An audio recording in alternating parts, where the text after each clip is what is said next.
We had a representative from Bayer Monsanto on the program earlier today.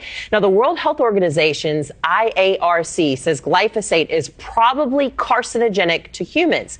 Here's the Bayer rep, though, defending its safety. First of all, the WHO IARC subcommittee, it's not a regulatory authority. They don't even do any of their own studies. So the EPA and several other leading global regulatory authorities around the world who do actually look at data require us to conduct very specific studies. They are the ones that control what we can say on the label, and that's the law.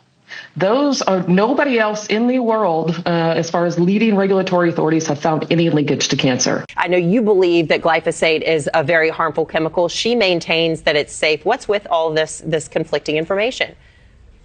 Well, 60% of Americans' diet come from one of these genetically engineered seeds that are designed to withstand heavy doses of this chemical. That's 60% of Americans' diet, okay? And we know that this is causing cancer based on court cases across the United States.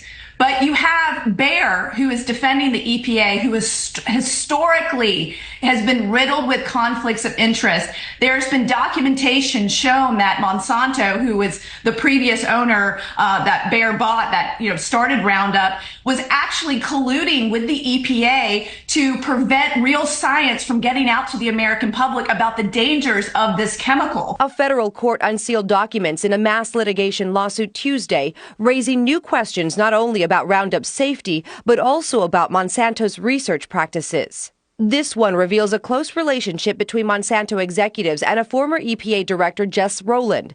Plaintiffs say he worked with Monsanto to suppress studies of the product's main ingredient, glyphosate. "I doubt EPA and Jess can kill this," a Monsanto executive wrote, "but it's good to know they are going to actually make the effort." In another email, a Monsanto executive suggested the company ghostwrite a positive report on glyphosate and get experts to back it up, saying they would just edit and sign their names. So this is what the Make America Healthy Again movement's about, and what RFK Jr. is doing in Washington. He's trying to get rid of the conflicts of interest and special interests, especially in the FDA. With Dr. Marty Makary taking the reins at the FDA, we're going to be looking at specific things that we can do to eliminate our exposure to these chemicals.